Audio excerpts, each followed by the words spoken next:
First off, I want to thank each and every one of you for coming out and being with us this evening, taking time out of your busy schedule to learn a little bit about planning, zoning. We'll talk a little bit about economic development as well. But this is really sort of a big sky picture of that kind of stuff. This is the first of what we plan to have as 3 separate meetings. This one that I'm presenting is, like I said, a very broad picture of planning and zoning and some of the basics. The next meeting will be Sharon Armstrong, our city planner, who will be taking a much deeper dive into planning, especially zoning, to look towards the future, where we are as far as zoning in Kingston Springs, what options we might have when looking at what's coming down the pike in the next 5 or 10 years. The third meeting will be with Jerome Terrell, who is our Cheatham County Community Economic Development Director. He will come and he will talk about just that, economic development in Cheatham County and then specifically in Kingston Springs. I'll touch on a little bit of that as well. He'll take a much deeper dive into what businesses, industries are looking for, what they see when they see Kingston Springs, what direction Kingston Springs might be able to develop within the next 5 or 10 years or so. I mentioned Sharon Armstrong. This is Sharon Armstrong. She is our city planner. She has been in and around Cheatham County. She's been in and around Cheatham County for a couple of years anyway. Quite a few, as a matter of fact. Sharon is a walking encyclopedia of all things planning, zoning, floodplain management. If you have a question, she'll be able to answer, and she is an invaluable resource to me. I'm John Lawless. I'm the city manager here in Kingston Springs, coming up on 3 years working for the town, but I've been a resident of Kingston Springs for just a little over 20 years, so I've been around for a little bit.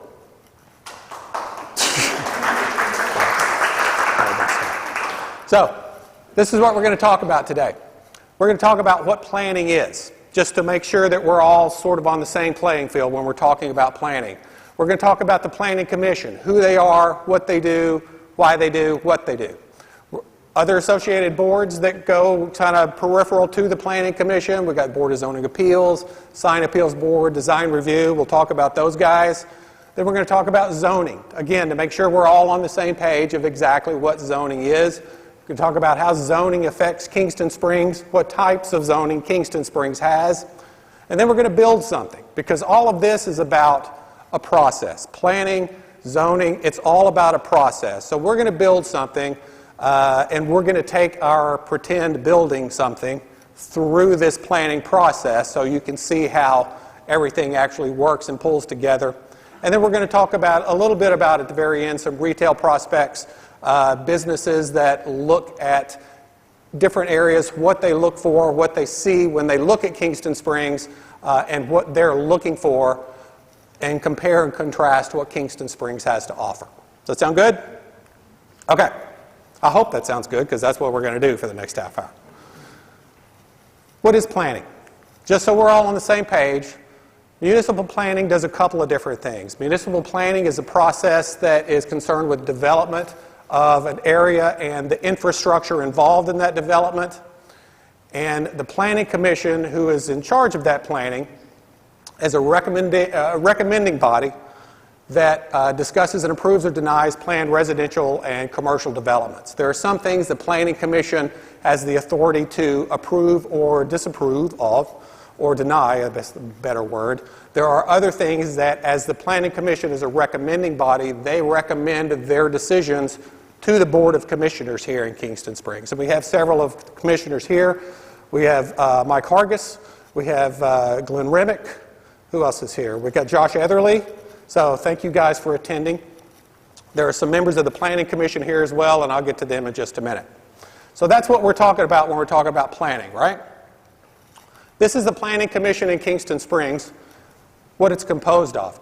Kingston Springs has a regional planning commission. I'll explain what that means in just a minute. But it was established in 1982 by an ordinance. An ordinance is a fancy word saying this is a legal right for the town to do this or that. It is a regional planning commission because it includes the city limits or the town limits of Kingston Springs, but it also includes what's called the urban growth area around Kingston Springs. And I'll get into a little more definition of what that urban growth area means. But back probably 30 years ago, I'm guessing, Sharon, the county had a commission together of residents from all the municipalities and from the county that looked at the county, looked at the municipalities, and where they saw those municipalities and the surrounding communities expanding or where the population was growing. So our planning commission is a regional planning commission, as in it serves Kingston Springs as well as some of the surrounding communities. There's a difference there on how it serves Kingston Springs and the other surrounding communities, but we'll get to that in just a minute. It's a 9-member board. That board is appointed by the mayor for 3-year terms. 2 members must reside outside of the city limits and in that urban growth area so that that area is represented. 1 member must be the mayor, and 1 member must be one of the other commissioners. The Planning Commission meets the 2nd Thursday of every month in beautiful downtown Kingston Springs in the Audrey Beck Meeting Hall at 7 p.m. If there is no business for the Planning Commission to discuss, then they won't meet. That probably happens 1, maybe 2 months out of the year. Usually there's at least 1 agenda item that the Planning Commission will meet to discuss.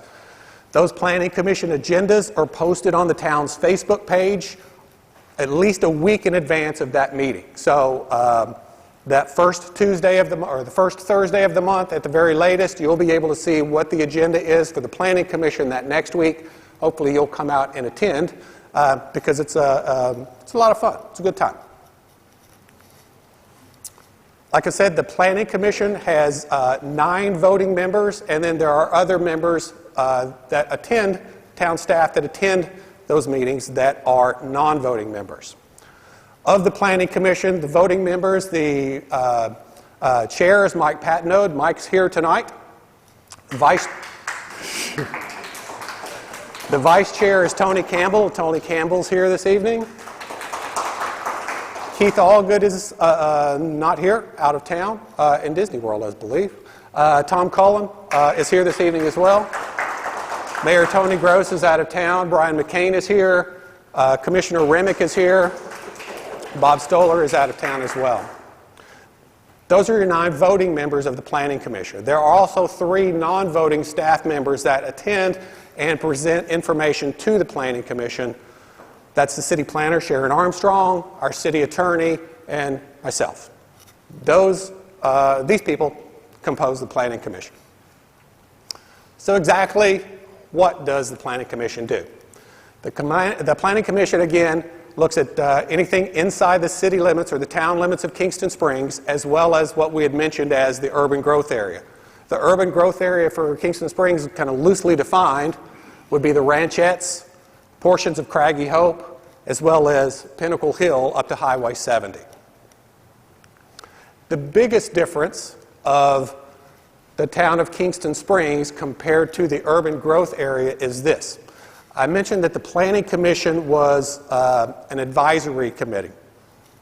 For the town of Kingston Springs, the Planning Commission advises the Board of Commissioners for the town of Kingston Springs. So if one of the things that they would need to advise on would be if somebody wanted a zoning change, and we're going to get into zoning in just a minute, but say they wanted to change something from commercial to residential. They had a piece of property that was commercial, they wanted to make it residential, or vice versa. They had a commercial piece of property, they wanted to make it residential.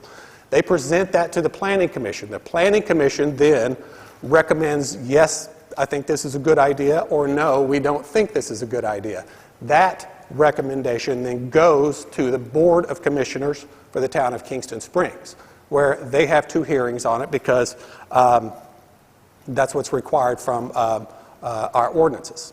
So that's the thing that the Planning Commission does for the town of Kingston Springs. For any of the urban growth area around the outside of Kingston Springs, the same process, except rather than them being a recommending body for the town of Kingston Springs Board of Commissioners, they're a recommending body for the Cheatham County Board of Commissioners. Does that make sense? Okay. Some of the things the Planning Commission looks at are lot subdivisions. So you got one big lot and you want to turn it into 2 lots, that's something that the Planning Commission would look at.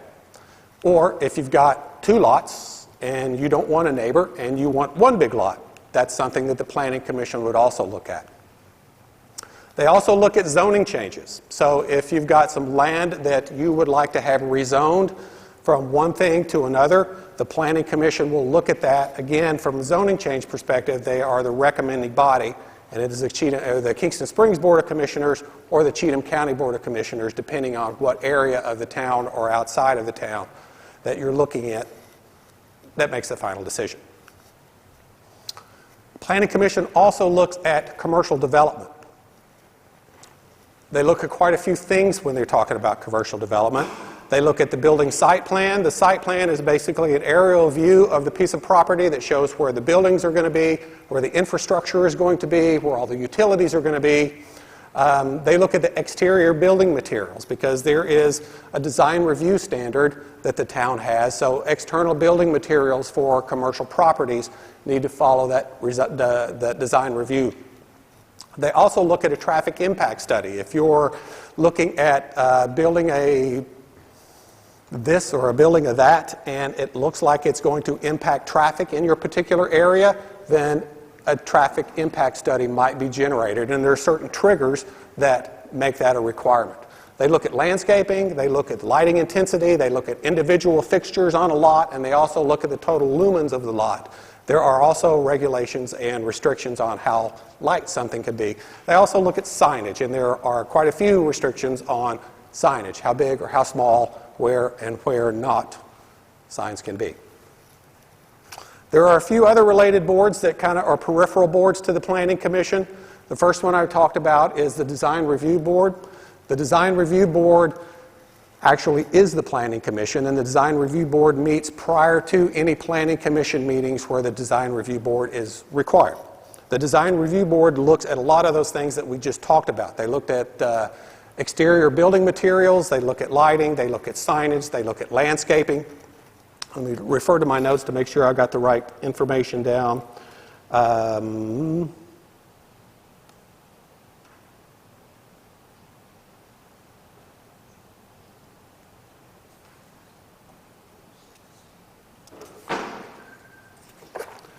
The Design Review Committee, as I said, is part of the Planning Commission, or they are the Planning Commission, so I was looking to see when they were appointed, but it just follows the same pattern that I mentioned when we were talking about the Planning Commission.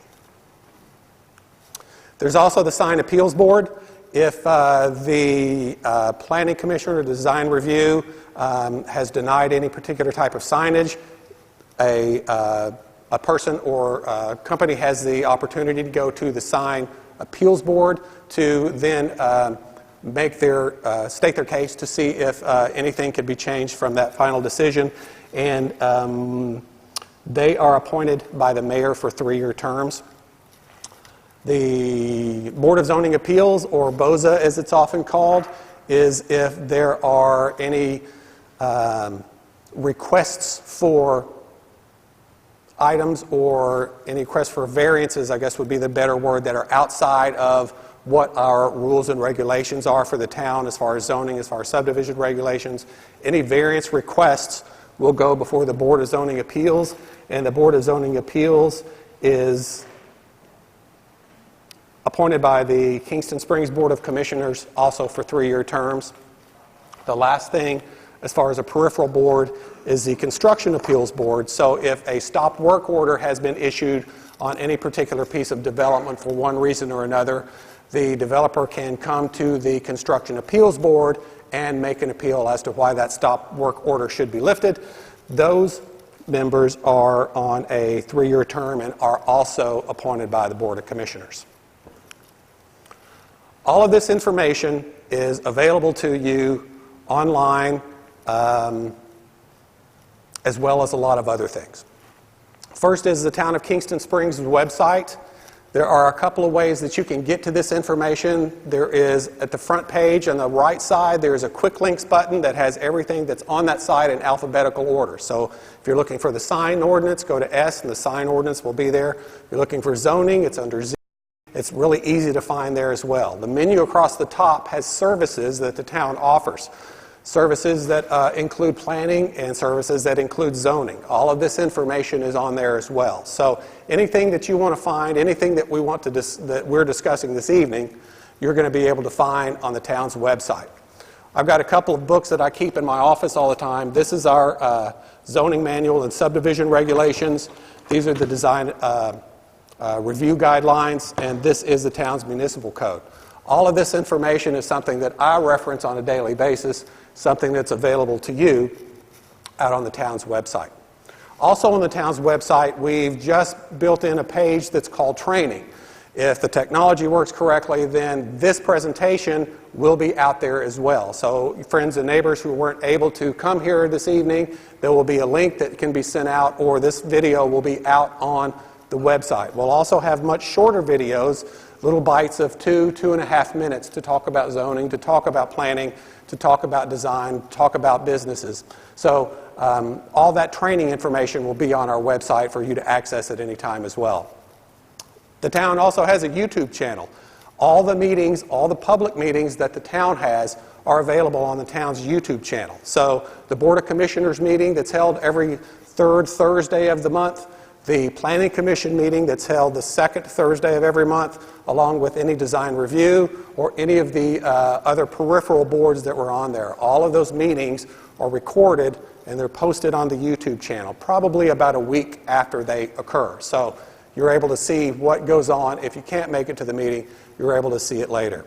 And always, if you have any kind of questions, please feel free to give me a call at City Hall. I'd be more than happy to either answer that question, or I know well enough if I can't answer that question, I probably can find the person who can. So that's what I will do. So if you have any kind of questions, concerns, please give me a call at City Hall. Okay? So we good on planning for right now? Okay, let's talk about zoning. So this is a broad overview of what zoning is. Again, just to make sure that we're all speaking the same language, zoning is a way to control the physical development of the land and kinds of uses to which each individual property may be put. Also, zoning laws regulate dimensional requirements for lots, for buildings on property, that kind of stuff. So zoning has a couple of different purposes. It's got the purpose of the use of the land itself, but also how that land can be used, what can be done with it under those particular circumstances. The purposes of zoning, land use zoning as this is called, kind of a broad purpose of why do we have zoning in the first place. One, it conserves the value of the land and the buildings. So if you've got a neighborhood and somebody wants to put a slaughterhouse right in the middle of that neighborhood, property values are probably going to go down. So zoning helps control things like that. If you've got houses that are built too close together, there's a good chance that fire can spread from one roof eave to the other. So I think the distance is 15 feet from eave to eave. So there are certain regulations where a house or a building or another structure can't be too close to something else. It prevents land overcrowding. So you can't have a residential lot where you've got your house and you've got a shed and you've got a carport and you've got another building and you've got a workshop and you've just got so many buildings on that piece of property that you don't have any grass on that property. So there are regulations and rules surrounding that as well. It also minimizes traffic hazards and congestion. You don't want a busy strip mall that's right in the middle of a bunch of residential houses because it does generate some traffic issues. It also prevents undue concentration of overpopulation. Too many people crammed in too many places or in one place can be not only a health hazard, but also can be a congestion hazard. And it also enhances the character of the community as itself. So zoning can be as minute as, can I put this shed on this piece of property, to how does this particular area of land use enhance or detract from the overall beauty of the community. Again, zoning areas, they designate land use and they also establish areas to make sure that new development on those areas do not interfere with the current infrastructure in that particular area.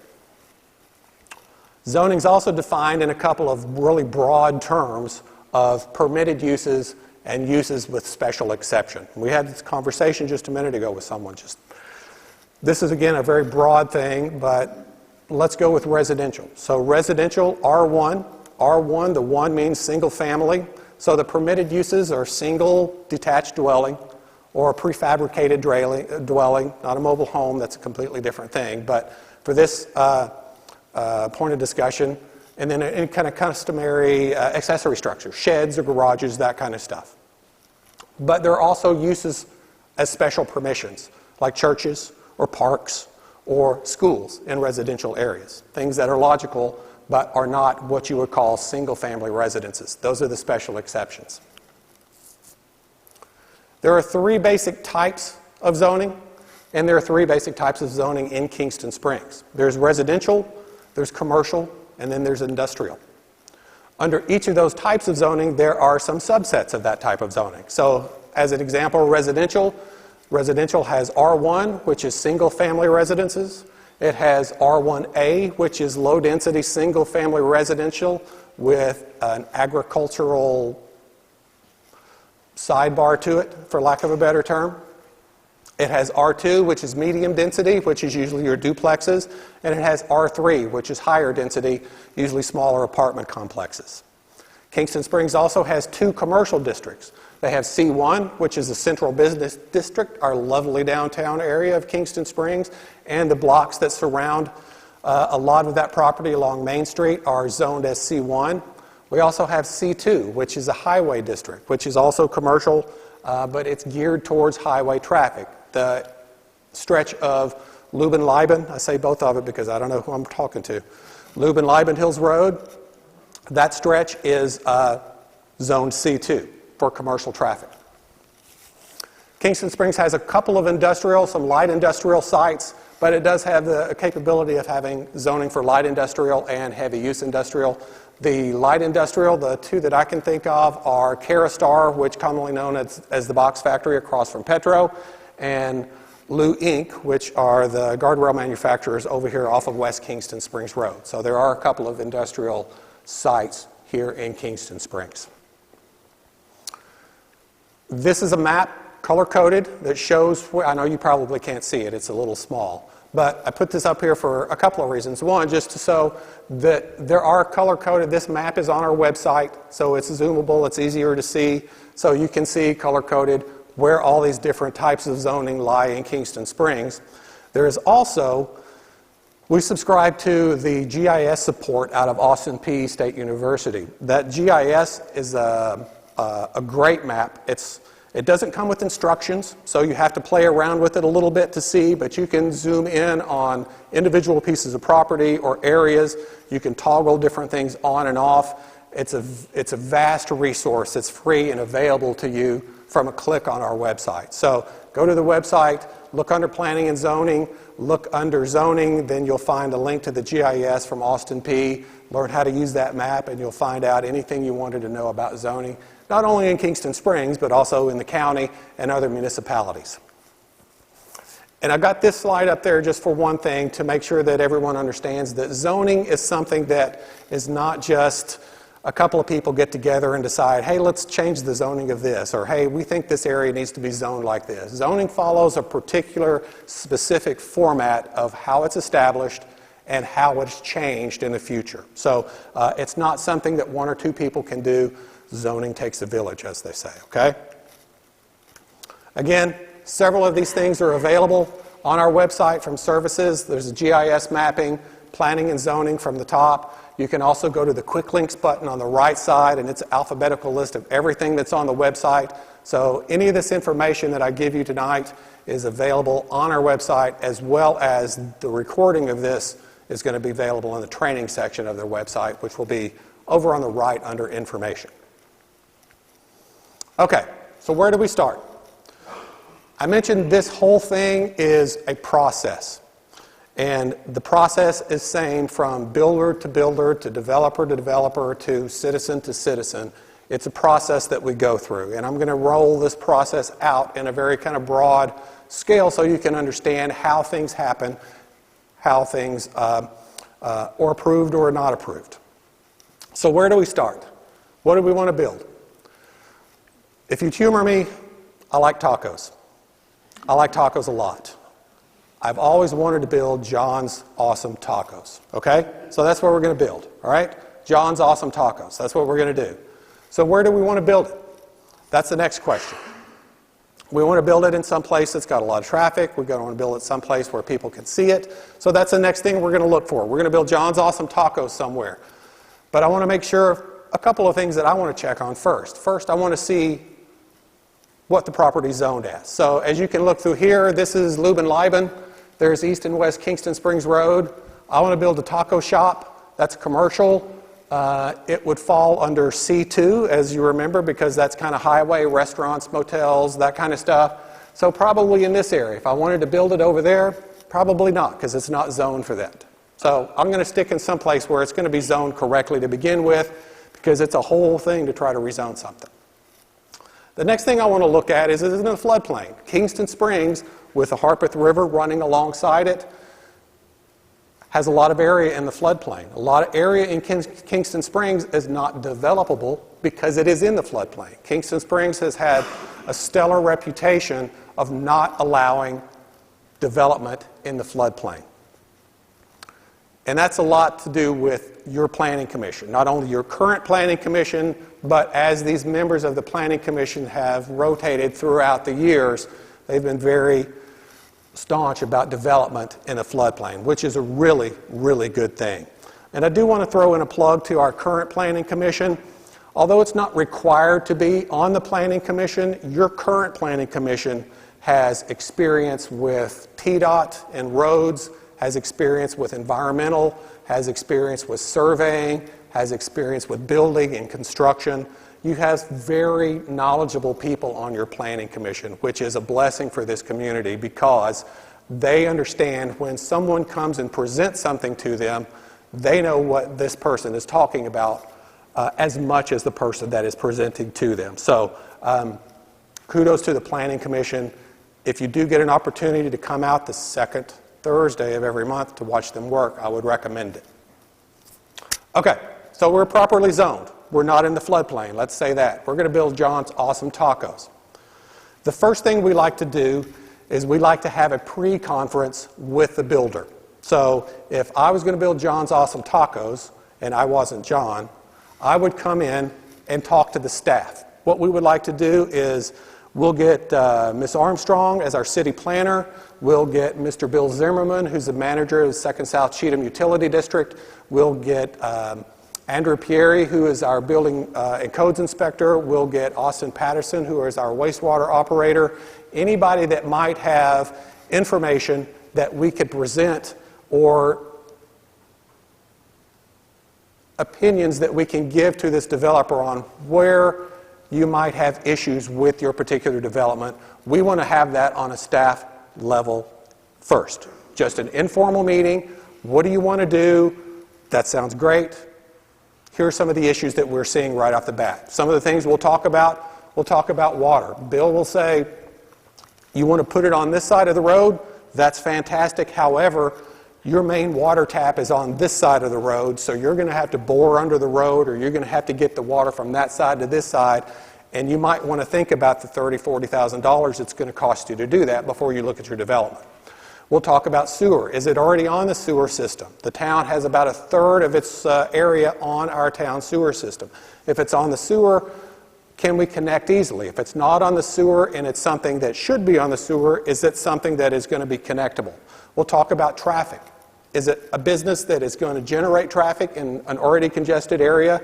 Then we're going to require a traffic study from you, which is something that this company or this developer will hire as an independent agency, a traffic engineering firm that will do a traffic study that will show the impact of their business. We'll talk about signage, what you can and can't do. We'll talk about lighting, what you can and can't do. All of this is to get as many questions answered on the front end, so when it starts to go through this process, as I said again, this whole thing is a process. As it gets into this process, a lot of the questions, rather than waiting until the last minute, a lot of those questions are going to be answered on the front end. So we try to have a pre-development conference with the stakeholders and answer any of these questions. After that, then a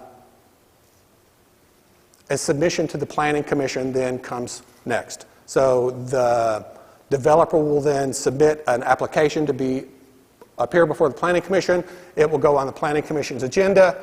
The agenda will be published. The Planning Commission then will hear this out. We'll talk about the development. The developer will tell them what they're planning to do, what they would like to do with this or what they would like to do with that. Prior to that, any information that the developer has will be sent to City Hall, where it will be forwarded to our city planner. The city planner then writes comments. This will work. This is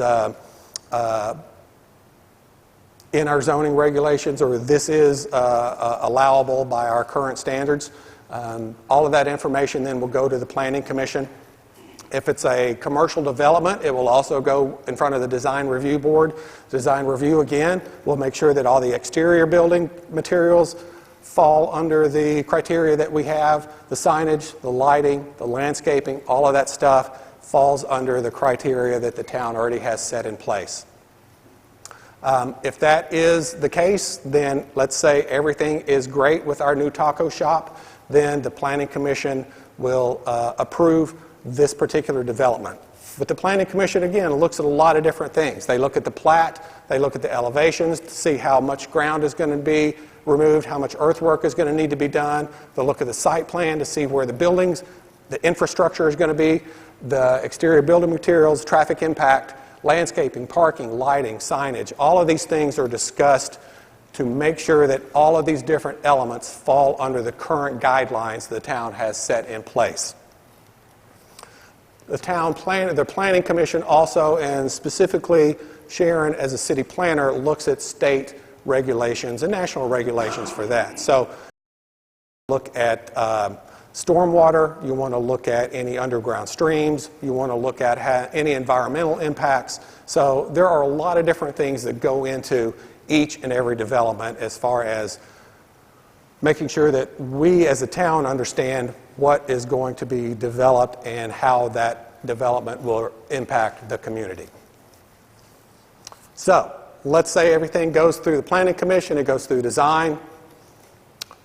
The next thing would be the permitting process. So TDOT has a driveway permit. If I'm going off of, Lubin-Lieben Hills Road in East Kingston Springs, that's State Route 249. So that's a state road. That's not a Kingston Springs road. So if they want to put a drive there, they want to talk to TDOT. I mentioned TDEC and ARAP, which is stormwater. TDEC is Tennessee Department of Environment and Conservation. All those things have to be in place to make sure we're not disturbing any wetlands, underground streams, that kind of stuff. And then it goes to the Kingston Springs permitting process. They'll start with a demolition permit. Once that demolition permit, in case you got to tear something down, then we'll work with grading and excavation, make sure that all the grading and excavation plans are being followed. Then we will work with signage, we'll work with driveways, and we work with building permits. Each of those permits are inspected, or the work after each of those permits is issued is inspected. With building permits, we do 3 primary inspections. We do foundation, we do framing, and then we do final. That's with residential and commercial both. But with commercial especially, we will visit the site periodically just to make sure that everything is being done as it was approved by the Planning Commission. If it's approved by the Planning Commission, it cannot stray from what was approved. Okay? We good with that? So we built us a taco shop. Good for us. Just briefly on commercial development. Who looks at Kingston Springs for commercial development, and what do they see when they look at Kingston Springs? This is what people see when they look at Kingston Springs. And this came from the 2018, let me back up. Last year, 2018, the county paid for the county and the municipalities to go to what's called Retail Academy. Retail Academy is a company that does just that. They look at retailers, they look at what retailers look at, and then they assess your municipality or your county or your area to see what you have compared to what retailers are looking at. This data was retrieved from the Retail Academy session, but that was all driven by the 2010 census. This is what retailers see when they see Kingston Springs. They see a population of a little over 2,700 people, average median age of 40 years, median household of 65,000, a growth rate of about 1%, and an estimated daytime population of a little less than half of the overall population, because Kingston Springs really is a bedroom community where people leave in the daytime, they come back in the evening. So when retailers look at Kingston Springs, what do they see? What do they need compared to what they see? This also came as data from the Retail Academy last year, and these are just some examples of what some retailers look at when they're looking at going into a community. So for a Dairy Queen, they're looking for a minimum population of about 12,000 people. For CVS, they're looking at about 18,000 people. For Family Dollar, they're looking for about 6,000 people. The highest growth industry right now are dollar stores. So Family Dollar, Dollar General, Dollar this or Dollar that, that is the highest growth industry as far as retail goes at the moment. Auto parts are looking for other types of auto businesses, auto dealerships, that kind of stuff before they'll look at a community. Piggly Wiggly is a grocery store that is actually on the downswing, but any type of grocery store is going to look for a lot more than Kingston Springs has, as far as population, as far as traffic counts, because as we talk about traffic studies being done by any particular type of business that's coming into Kingston Springs, that we require that a business that is thinking about coming to Kingston Springs, they're going to do their own traffic study to see what type of people they've got coming up and down. A lot of businesses are looking at sites that already are built out to some extent. They're looking at spec buildings rather than building their own, although a lot of businesses do build their own. But these are some of the things that businesses look for when they're looking to expand. And Kingston Springs doesn't fit a lot of the needs for a lot of these types of businesses that are looking to come and grow. There are a couple of organizations that we work with through the county. There is the Cheatham County Community Economic Development Department.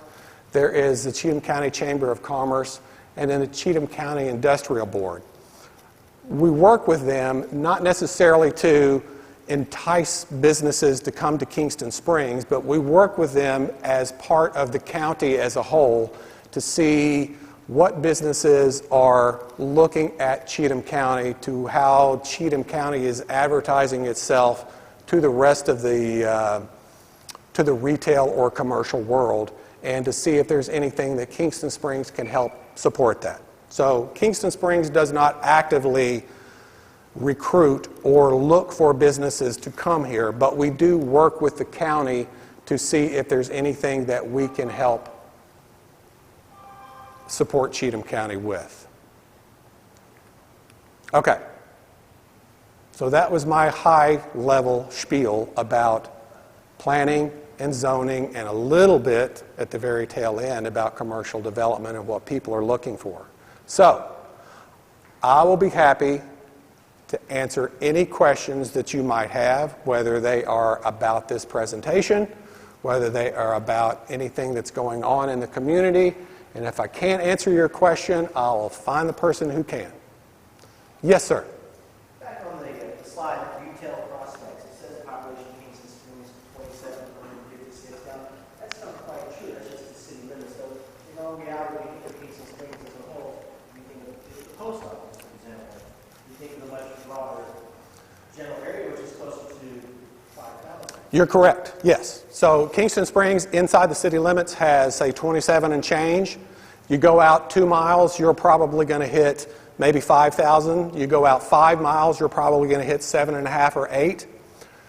What you run into, though, the farther you get out from Kingston Springs, the closer you get to Bellevue, and the closer you get to Fairview, and eventually the closer you get to Dixon. So as a retailer or a business from the outside looks at those progressive rings going outside of the city limits, they also see that they overlap with another community that probably has a much larger population, a much higher traffic count, and a better growth potential.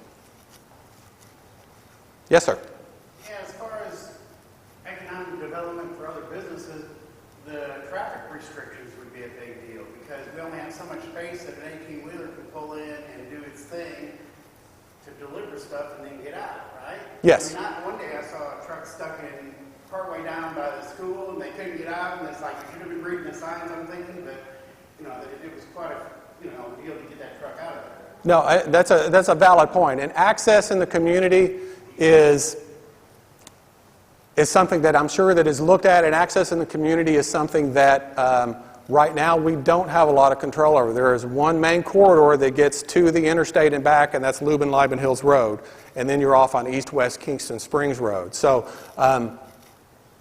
as we go forward and we continue to have these community meetings, which we will, because the Planning Commission has charged staff to start these community meetings so that we can lay a foundation so then the Planning Commission can meet with the community to talk about how Kingston Springs should look 5 years from now, or 10 years from now, or 15 years from now.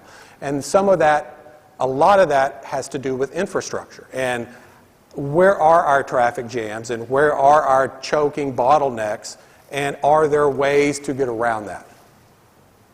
Yes, sir. Hey, John, Trey Atkinson. I've been here about 25 years. Yes, sir. Next year, I'm over in the Woodlands of the Harpeth, and I know some of us here probably participated with the Cumberland Region Tomorrow programs. They brought in some workshops here at the high school past several years ago. Mm-hmm. Kind of did the similar study of what you just mentioned of residents, and kind of came out with like, what's this community's wish list? Right.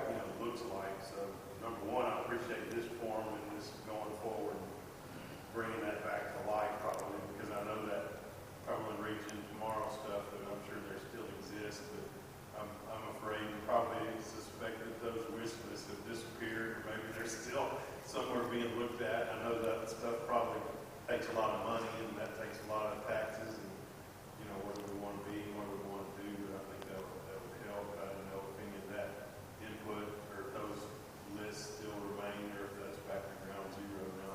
Yeah, it's not back to ground zero. I'm going to let Sharon answer that in some input in just a second.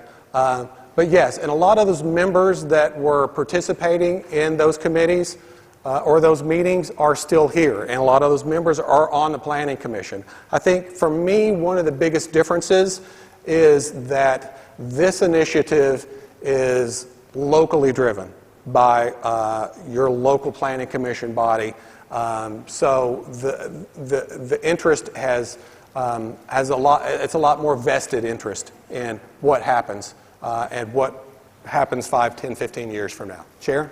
There have been 3 broad planning processes in Kingston Springs in the 12 years that I've been. The first was the land use plan, which was a state requirement, state-driven, that you maintain 3-star certification as a community. It was a very structured, limited in scale, limited in scope study that was done to satisfy the requirement for the state. It did not allow us to explore anything outside of that template.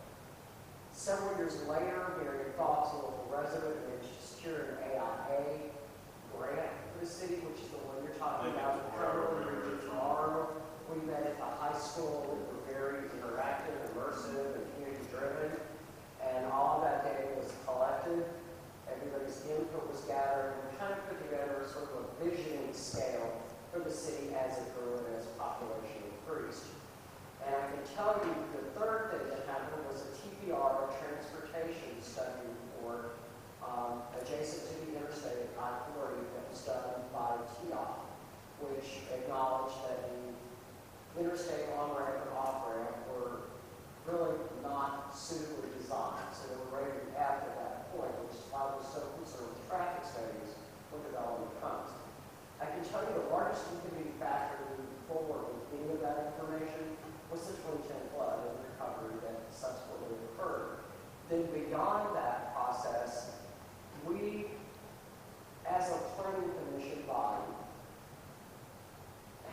conversation several months ago that it was time to bring citizens in and to have this discussion again and see what was appropriate maybe 10 years ago, 2008, 2009, through early 2010, was still appropriate now for growth. So what we're seeing is an explosion of growth in the adjacent area of Davidson County. And we're seeing very large growth rates around Davidson County. Some counties, their growth rate now is rising at almost 30% per year, which is really hard to absorb from a school infrastructure, emergency response perspective. So Kingston Springs is experiencing that type of pressure. As you can see, the growth rate here is 20%. But we're starting to see a tremendous increase in interest in the development along I40 Corridor, which brings in and of itself additional issues because of traffic congestion, school, and going to work. So what we've done, and the Planning Commission is very proactive in doing that, is we looked at areas of Kingston Springs that were prime for development. And we assigned a cutter line so that it would give the Planning Commission not only a little more control over the type of entities that we want to locate here so that we can preserve the quality and the lifestyle that we all enjoy here, but also to give some flexibility in design. So that you're not taking up large swaths of land for relatively small footprints of build out. You don't have a lot of available developable land. You're restricted by the river, you're restricted by a number of blue line streams, you're constricted by topography, so you're constricted in a lot of ways that will not allow a burst in development to occur. The populations remain relatively stable all these years, so you're growing at a slow rate. One of the other things that the Planning Commission has been discussing for several months now is looking at your zoning book. It's drafted in 1981. It's a very antiquated, grid-based zoning book that cuts off what you do every day from where you live. It's not very flexible in its design. It forces you to have to drive into traffic to get milk, bread, gasoline, those kinds of things. So we're going to begin to explore those, but without some interaction from the community, without hearing your opinions, your desires, what you want to see, what you don't want to see, we're kind of having to vote by ourselves, so to speak. So this process is something that I've done in the communities for the past 25, 30 years. It either is really interactive and immersive, or it's very sterile and remote. I much prefer the interactive one. So I welcome questions. I'm happy to answer them. If you have questions about things you're seeing that you're curious about, why is that there? Why is that happening? When did that get approved? How did that happen? Those are questions you can ask. We run an open book in the Planning Commission. You can come to any meeting. You don't have to be on the agenda. You don't have to have an invitation. Just walk in the door. If you have a question, we'll answer it.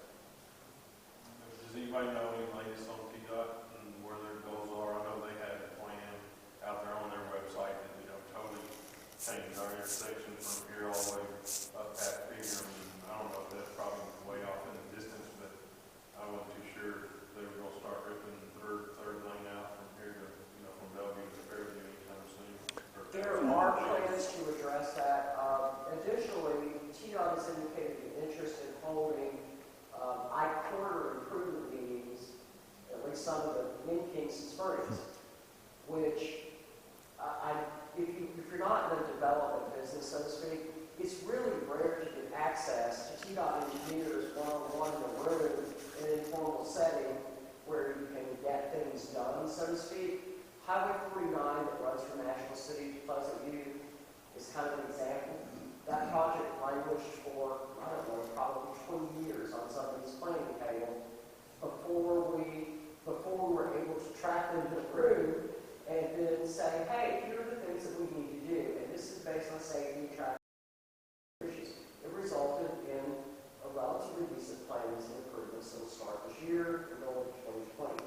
So TDOT recognizes the issue that we have at Live Mills Road. It's relatively rare, speaking to the engineers in the room, for an on-ramp or a TPR to indicate an intersection going to a major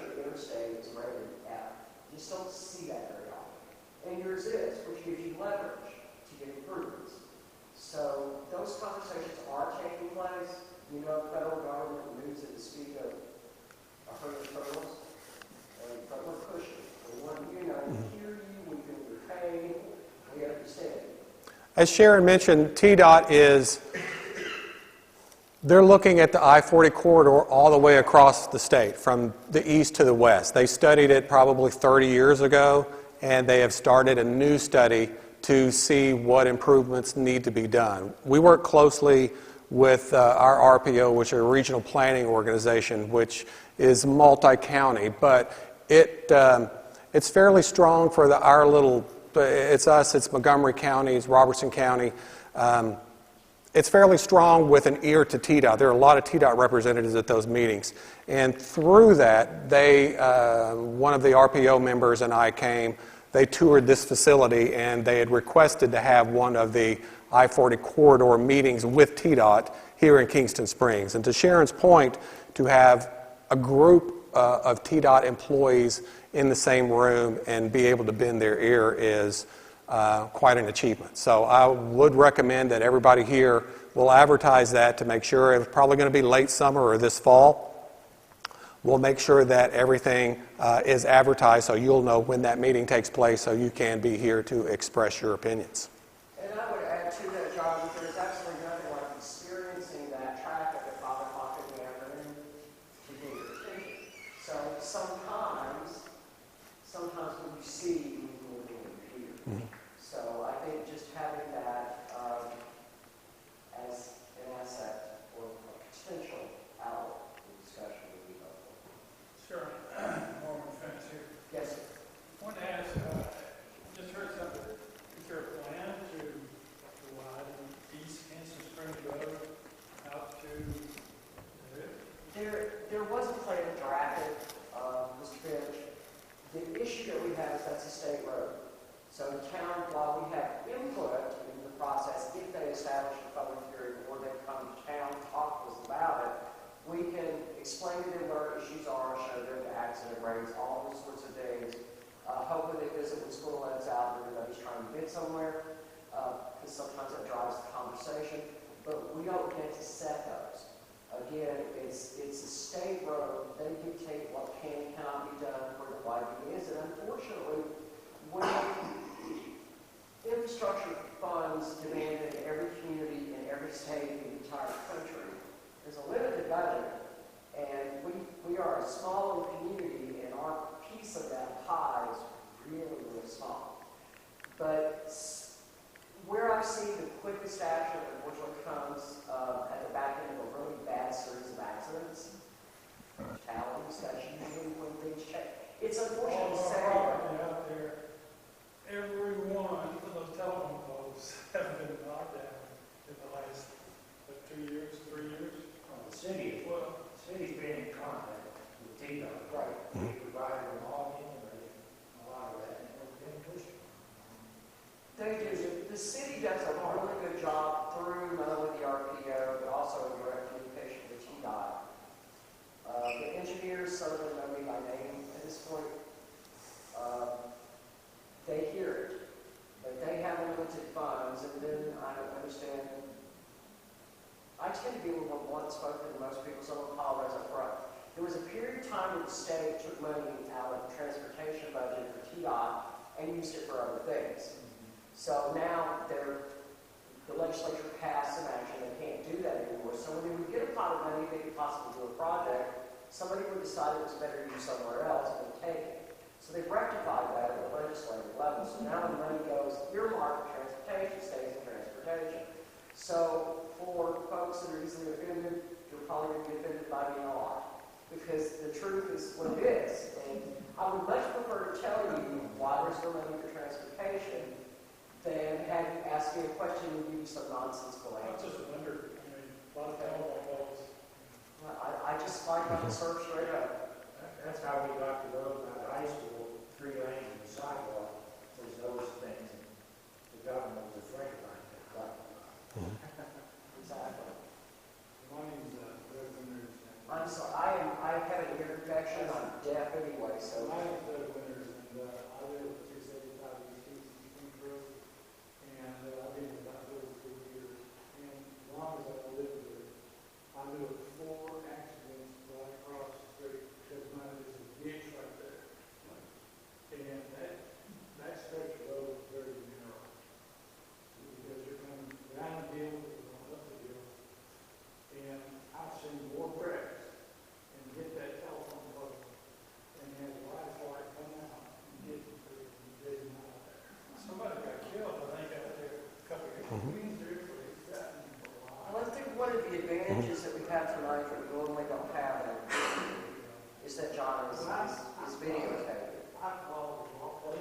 called every day. Well, I mean, I ended up going to Memphis County for the TDOT, you know, Well, my every friend, day, every time. Talk to them about it, they're like, that. well, as we look at transportation and state roads and interstates, keep in mind the feds have a 30-year plan. Right? And then TDOT has a 35-year plan. And we're this fit in that plan. But we may not even mention some years because they update it every 5 years. They update the 35-year plan. So we're kind of at the bottom of the totem pole for priority until something awful happens. But one thing I can tell you is that videoing this meeting is really smart because it helps us capture what your concerns are because we can't remember everything that you said in a meeting. And if we write those down, there's something about handing somebody a piece of paper where you've committed, you put it down, you've written down what the concerns are rather than just a casual conversation. It may or may not get us what we want immediately, but sometimes the squeaky wheel gets the grease.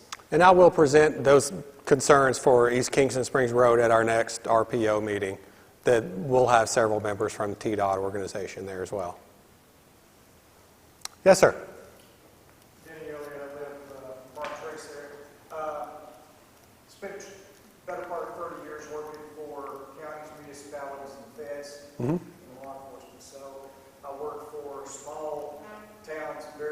One of the things that really appealed to me about living here 15 years ago when Carolina moved here was the fact that it was a lot like that first jurisdiction I worked at as a town commander and police chief.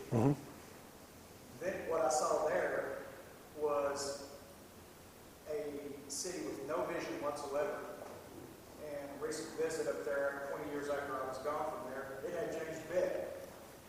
Probably needed to. They had zero vision, they had zero growth idea. And it was truly a bedroom community, much more isolated than we are here. Moving through it to my final duty station, I spent 10 years in the fastest growing counties in the United States and with zero idea of what to do next. Running by the seat of their pants, throwing money at everything, building 3 to 5 schools a year, neglecting all our infrastructure. Hey, come on, let's do it. So the question is, that all this builds to is the commission, or the planning commission has basically some idea that this is a need. So what is that 5 to 10 year plan that you see for our community? And that's exactly what this meeting and these next couple of meetings are going to do to lay the foundation for a community input meeting directly with the Planning Commission, or probably a series of meetings directly with the Planning Commission. So rather than the Planning Commission getting together, a group of 9 people saying, this is the way we think Kingston Springs should look 10 years from now. It's going to be the Planning Commission and the community involved in what would we like Kingston Springs to look at 5 years from now or 10 years from now. And then once we get sort of that community input along with the Planning Commission, they can say, okay, we want Kingston Springs to be a ski resort. Well, you know, that might work, it might not work. We're going to have to do some infrastructure. We're going to have to move a lot of dirt in here to make a ski resort, that kind of thing. But, you know, that's an extreme, ridiculous example. But that's exactly what we're trying to do, this is setting the foundation for those types of community information meetings so that we can all, as really a large group, decide, okay, Kingston Springs, as Sharon said, that Kingston Springs is, like I like to say, geographically challenged. There's growth coming at us from all sides, but we have a lot of hills and hollows out here. So we don't have 300 acres where you can plant 150 houses on them. But there are large tracts of land that are now tied up in families that might not be tied up in families 10 years from now or 5 years from now. So that's something that we need to look at. It's something we recognize, and we want to see what type of input we can get from the community that will help guide that growth. So that's what this is. This is the start of that. Yes, sir. And as a follow-up question, Yeah. I have a question, much more of a comment, is that I I think that's what I'm most fearful of, is that somebody's family farm is going to, it's residential, and all of a sudden, we're not going to have any input when they want to become C3 or R3 and have apartment buildings all over it, and we're going to let that up. We'll make comments afterwards, but we won't be on we'll have a say. When we have a say, citizens say, we don't want that in our community. Right. I mean, will that be a valid, will we be taken into consideration? Yes, I've got two answers to that question. The first is that what someone chooses to do with their property is not something the town can control, as far as who they want to sell it to, when they want to sell it, how much they want to sell it for. However, what someone wants to do with their property, the town has no control over. However, the town does have control over the zoning and the use of that land if it needs to change. So if it's zoned R1 and somebody wants to put 400 houses on it, then, or 400 duplexes or apartment complexes, then that's going to need to be rezoned. Rezoning, as I talked about, this whole planning thing is a process. People don't just come in and say, I'm going to build a convenience store there, and then bring in the backhoes the next day. So this is a long, drawn-out process. As Sharon mentioned, government works slowly.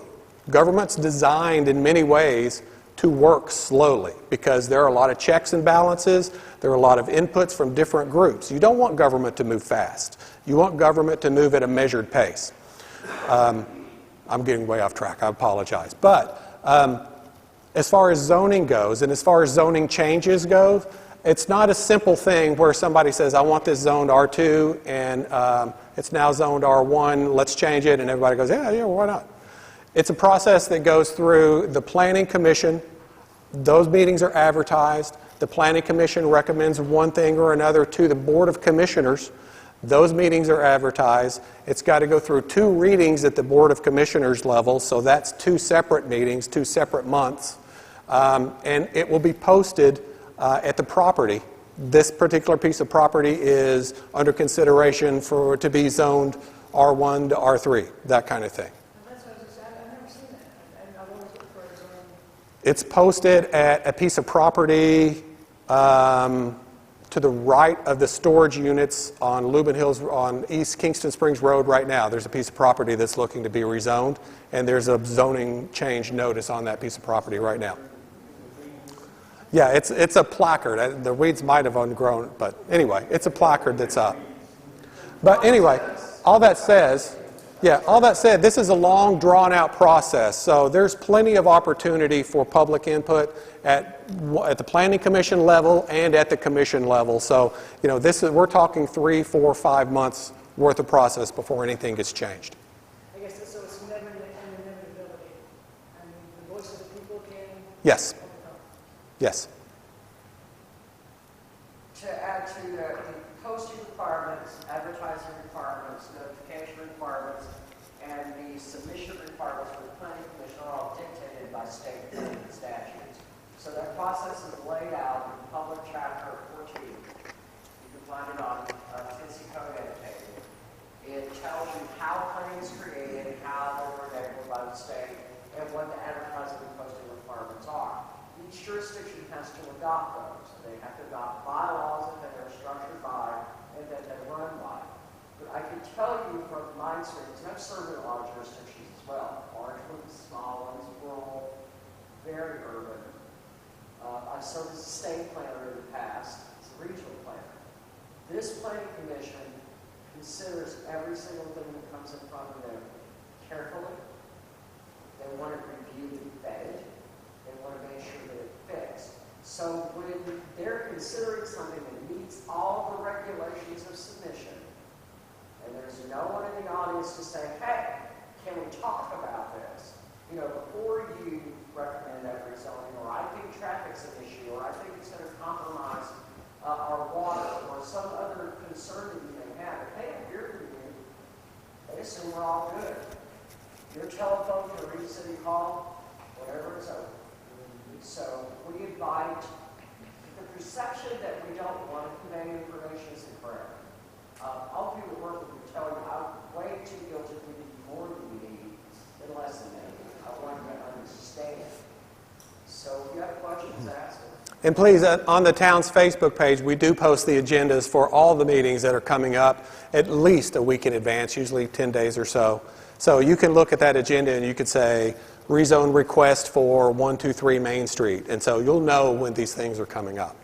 Now, I don't want to sound like an AMT here. I tend to be a little bit belt-fed and analog and don't have Facebook. Do you get the advocate, though? I do get the Okay, so anything big like a zoning change, anything that's going into, there'll be as Sharon said, there are certain state requirements that that'll be in the advocate. Is that zoning change or zoning thing that where they're digging up the dirt, storage, is that in paper? That they Yes. Yes. Yeah. It was,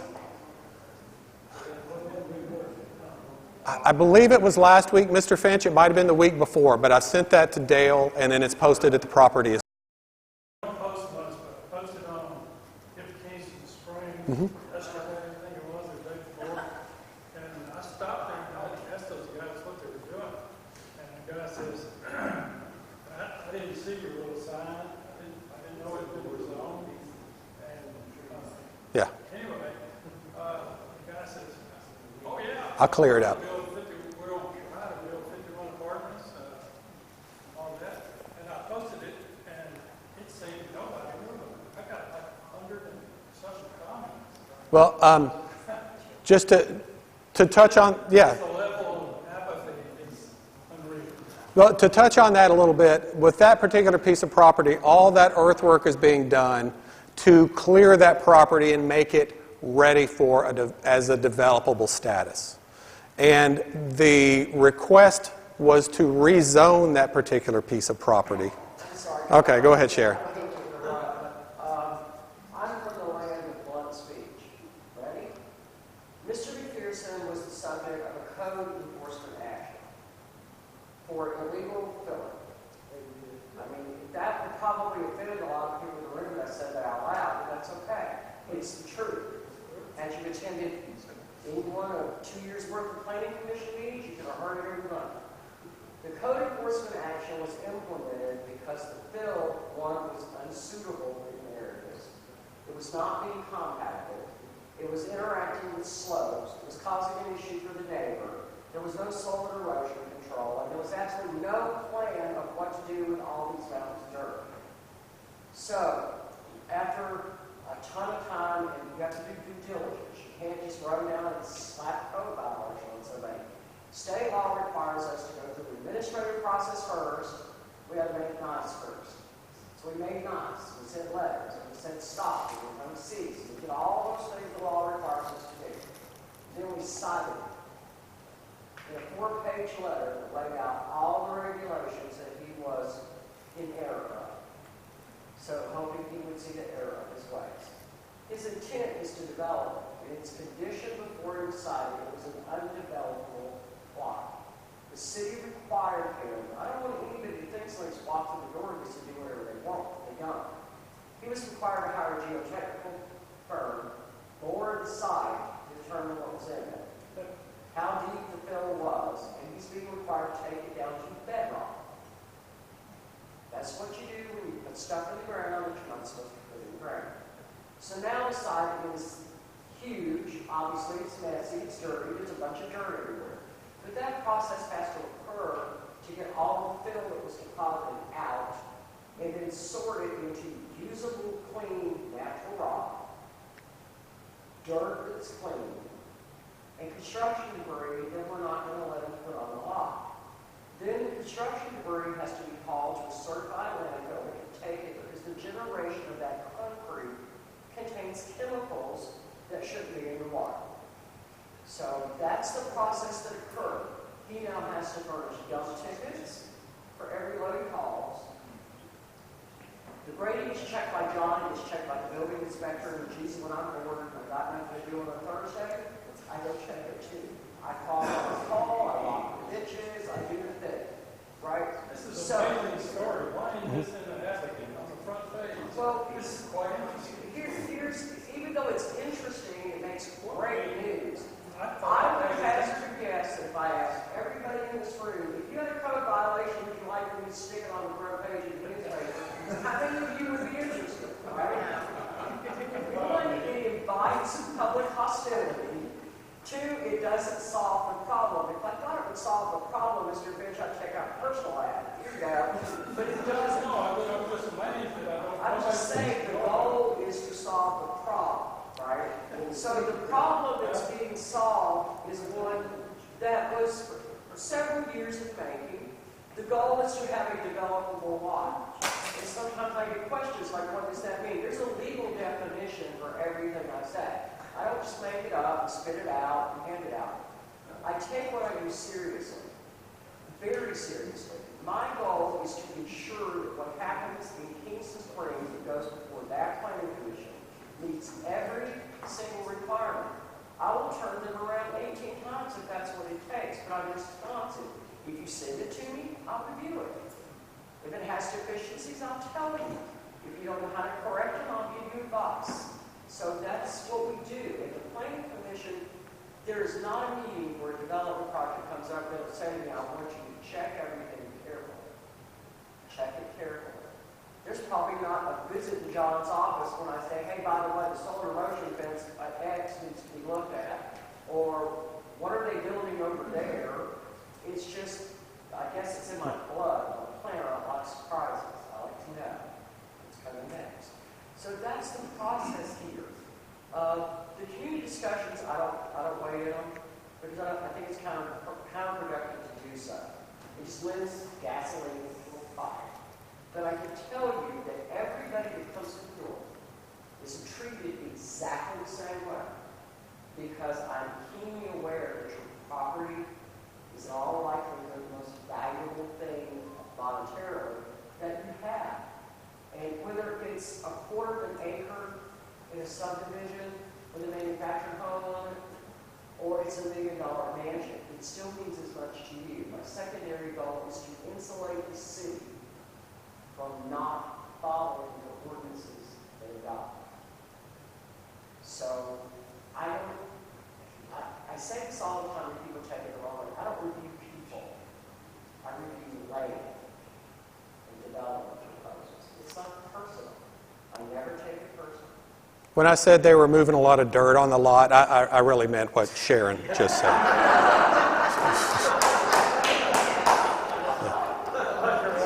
Yeah, she's much better. Yes. The thing that you hear the most often in this community, I think the meanest thing anybody's ever said about me is I'm blunt. No, that's it. Talk to some of these contractors. Would you rather that if something needs to be addressed, would you rather I call you sweetie and try to make it nice, or do you just want to know what you need to do? Developers are thick-skinned people. Trust me, they know the regulations too. So I'm cognizant of all of that. But if you want somebody to hug them and make them feel better for not doing it the right way, I'm not the person that you need. I'm not. The first time I got interviewed in Cheatham County, I told them, don't hire me if you're not going to do it by the book.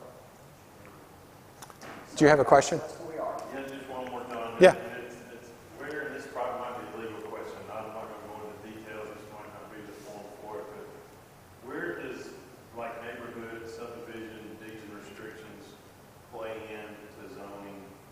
Like, what's the hierarchy? Is there anything considered? Because obviously, neighborhoods like the Woodlands, Hartwood Meadows, some of these that are R1, R2, whatever, have deeds and restrictions. And zoning may allow for things where deeds and restrictions do not.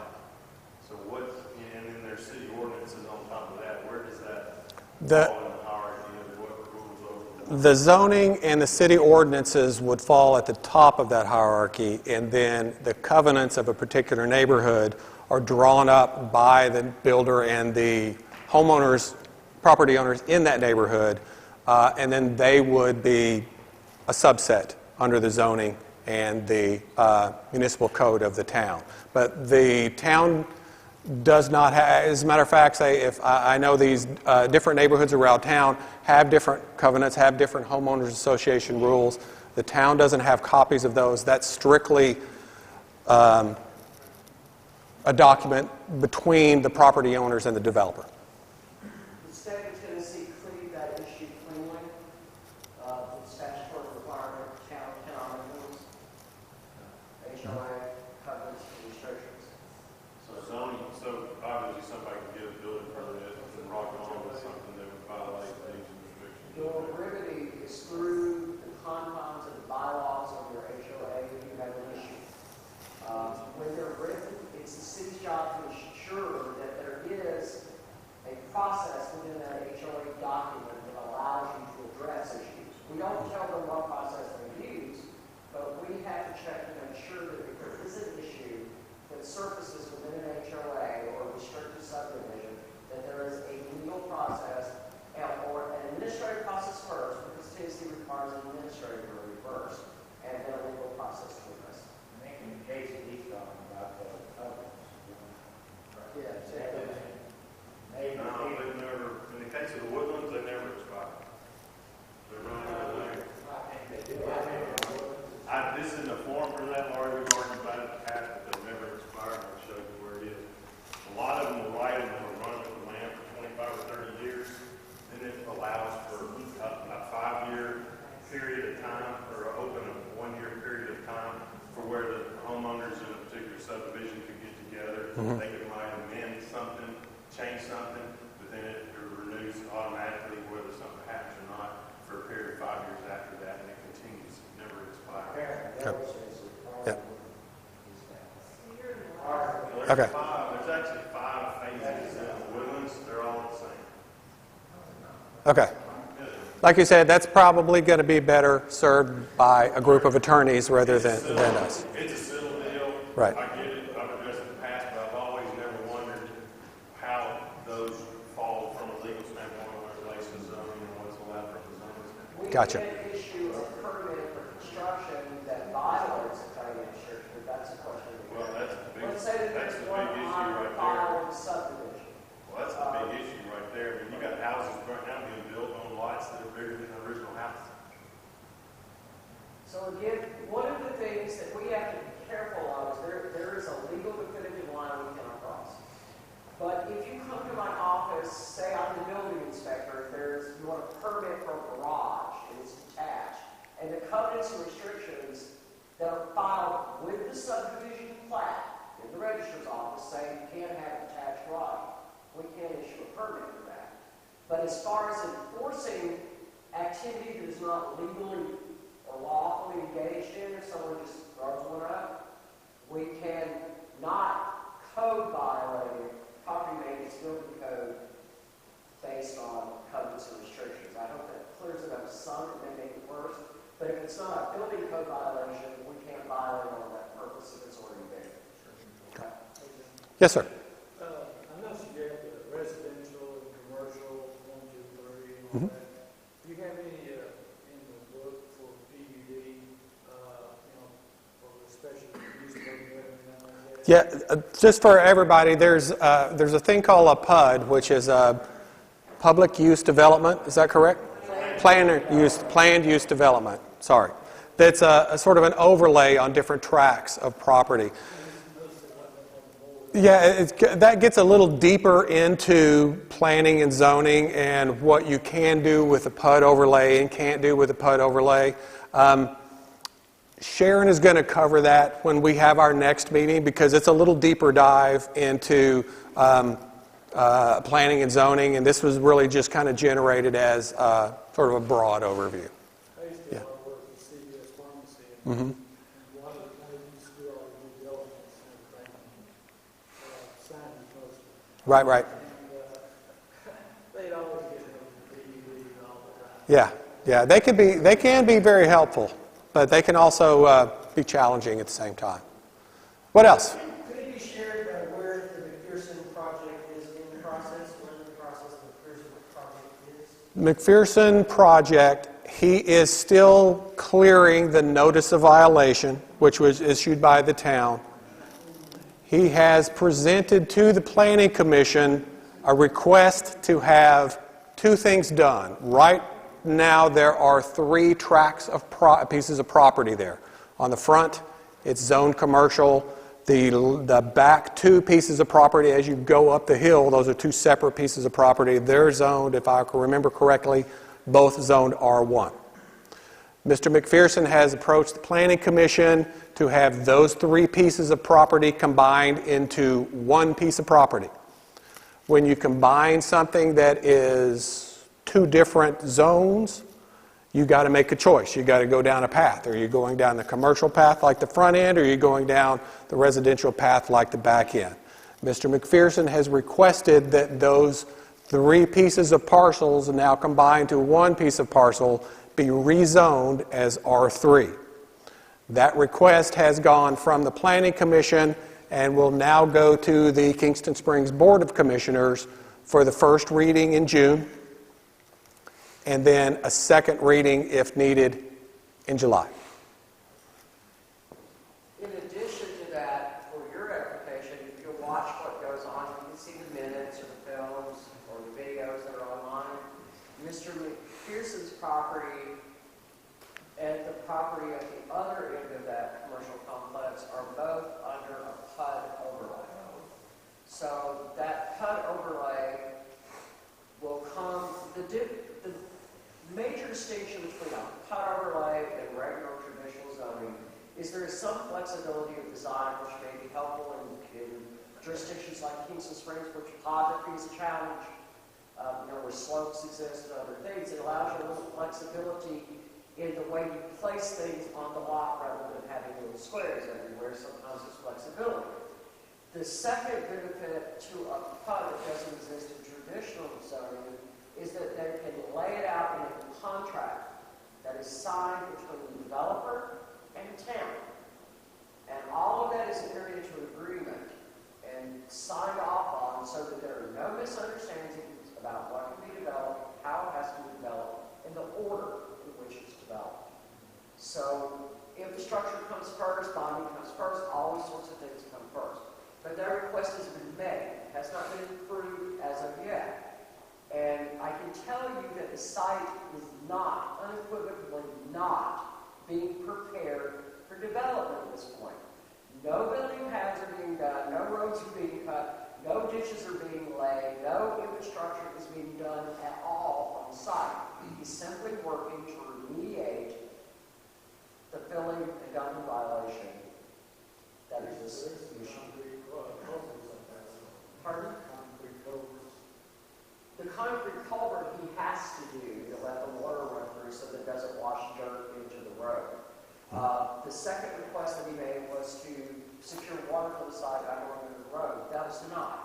So the things that he has to do to remediate in order not to put dirt out on the highway and the culvert every time it rains, we're having an issue. So for the purposes of his development, that is. Pardon? I was wondering what kind of impact it's going to have to the gazebo with that little house in the lower, because she's already lost her house more. I understand that that particular site has been a sore spot for a lot of people for a long time. It was a sore spot for the Planning Commission for a really long time. But it's at a point where it's being addressed. And as it's addressed, people will be required to furnish reports and keep up with it. Do you have a question? Yeah, so you said the zoning, the rezoning for that particular property, the first meeting is in June, the second in July. So is he required to finish the clearing prior to getting approval of the new zoning? Or are you just going to go ahead and approve it and then say, well, we hope that you finish the clearing? No. I want to make sure you understand. Just because a zoning, let's say that it was another tract of land and not one that was the subject of a rezoning discussion. Yeah. Let's say it's, I don't know, the other end of the complex. Before a permit is issued, before development begins, before all of that has to be done, board, drill, report. The rezoning itself can be considered separately. Yeah, but can approval process be done? For the rezone? Absolutely. They can. So that's what I'm saying from the sense of like, because I'm a builder, and I know if he got zoning redone, well, he's liable to say, all right, well, it's already rezoned now, we'll go ahead and put it for sale sign. he can't move forward to develop the property. He doesn't need to if he sells it. Pardon? He doesn't need to if he sells it. There's no need to move. Regardless of who buys it, Yes. it's under a PUD, it's under a violation order, that travels with the land. Yeah. It doesn't travel with the owner. But you're saying the approval could go ahead and take place The prior. approval of a rezoning application can go forward. That's, any citizen has the right to file an application. You can't say, you can't file a request for rezoning. There is no law in the plan that allows them to tell him he can't file that application. Yeah. So when it's considered, they will make a decision. The planning commission has considered and has recommended it forward to the city commission. But no development Will take place until- recourse to development Yeah. can take place until Once that it's- property is cleared Yeah. in this circumstance. So is that kind of Yeah. the question? Because then they would have to go in front of the board again to Well, get yeah. the plan. He has to make, and that's the other thing, when you're doing a subdivision, the process is not one and done. It's under a cut, so a ton of things have to happen. If you're a builder, you understand what I'm saying. A ton of things have to take place. Infrastructure consideration, a ton of things have to take place. We're doing every single one of those. Okay. Every single one. Did anybody else have questions? Go ahead. Just so I understand kind of what this is going on. So pretty much if he had everything, say he did go through with the zoning and it did get rezoned, he would have to come forth and say, well, this is my plan with the land, and then it would have to get reapproved for that, whatever it was he was wanting to build. Would it also be like a separate? Before he does anything, he has to clear the violation. Okay. They're not tied together. He doesn't, if you get the violation cleared, then we're going to build it. They're not joined together, they're separate. I have a Okay. question. Yes, ma'am. Cindy Sullivan, lifelong resident, business owner. So a question I get a lot from folks is Carl Francis building behind Community Bank, the three buildings that he There was a proposal that the planning commission has a saying out. Sorry, I got this question like every weekend. That's okay. There was a proposal. The expiring guidance on the commission. What that means when no action is taken on an item or no steps go forward after a period of time, the planning regulations are just stopped. So right now, there's absolutely no development under consideration for that lot. Does that answer your question? Yes, ma'am. Thank you. What else, guys? Thank you, guys. I can't thank you enough for taking time to do this. Thank you, Sharon. Thanks, members of the Planning Commission. Please look out for our next meeting. Have a lovely night.